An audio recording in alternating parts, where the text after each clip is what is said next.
Quel est ce nouvel ordre économique mondial dans lequel nous fait entrer Trump? Est-ce celui du protectionnisme, de la guerre commerciale et monétaire, de la réelle-politique agressive et polluante? Assurément, l'Amérique a quitté ses habits d'hégémon bienveillant. Trump donne de la voix et joue la manière forte pour faire primer l'intérêt de son pays. L'art du deal chez Trump, c'est d'abord l'art du non-deal. Torpiller l'existant dont la liste s'allonge. Désengagement du traité commercial transpacifique, retrait de l'accord de Paris, rejet de l'ALENA, sortie de l'accord sur le nucléaire iranien, parachèvement du retrait de l'UNESCO, menace de sanctions à l'égard de la Cour pénale internationale, etc. C'est ensuite l'art de la dramatisation et de la surenchère, le grand bluff qui permet d'intimider l'adversaire. C'est enfin l'absence de toute éthique mondialiste, de reconnaissance d'intérêts supérieurs à ceux de la prospérité américaine, autrement dit du business américain.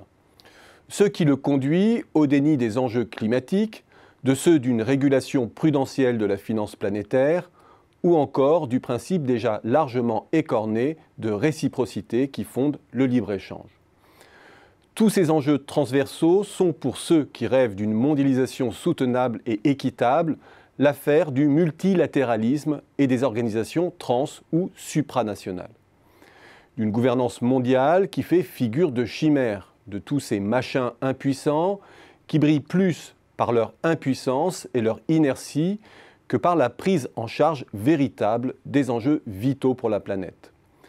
Cela, Trump n'en veut pas. Le consensus, l'exposition au risque de veto, la recherche de l'unanimité qui ne permet ni de reculer ni d'avancer, ce n'est pas de son goût.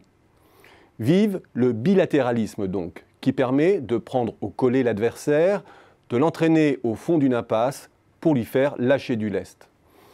Cela veut-il dire qu'il faut faire table rase du vieil ordre velléitaire et que la mondialisation va virer au pugilat, que le capitalisme financiarisé va devenir plus sauvage et que le libre-échange va bientôt rendre l'âme, entravée par la floraison de nouvelles barrières tarifaires et non tarifaires? Pas forcément, car dans la dramaturgie trumpienne, les méchants en font des masses, mais sont moins méchants qu'il n'y paraît.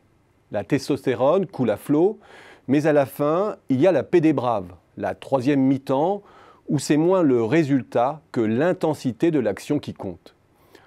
On en a eu un aperçu saisissant avec les combats de coq entre Trump et Kim Jong-un, entre le vieil homme fou, la fripouille, le gangster, et le petit gros, le petit Rocketman, pour reprendre les termes fleuris des deux protagonistes.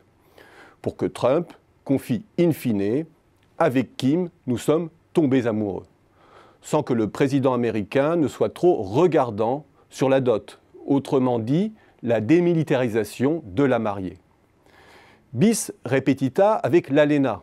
Le mauvais accord a été dénoncé unilatéralement. Il a été renégocié âprement, en bilatéral, avec ultimatum et menace à la clé. Et pourtant, au bout du chemin, peut-on vraiment parler de la fin de la zone de libre-échange? Non. Dire qu'il y a eu beaucoup de bruit pour rien serait trop fort. Des lignes ont bougé de façon circonscrite dans l'automobile avec le Mexique, dans le domaine laitier avec le Canada. Bref, ce qu'il fallait pour répondre aux attentes de la clientèle électorale de Trump. Mais sous un nouveau label, la zone de libre-échange a survécu et s'est même parfois enrichie. L'ordre mondial n'en est pas bouleversé. Il est traversé de corps à corps successifs, destinés à en modifier quelques paramètres circonscrits. C'est l'avantage du bilatéralisme de Trump. Il est guerrier, mais il limite aussi le risque de dégénérescence en conflit économique mondial. Les prochaines parties, avec la Chine ou l'Allemagne, ne manqueront pas de maintenir les marchés en haleine. Goliath l'emportera à la fin, se vantera de son good deal, ce qui ne veut pas dire que ce sera une grande victoire, ni que les David repartiront sans leur chemise. Et pendant ce temps, la gouvernance de la soutenabilité mondiale recule. Mais comme elle n'avançait pas, peut-on vraiment parler de rupture ?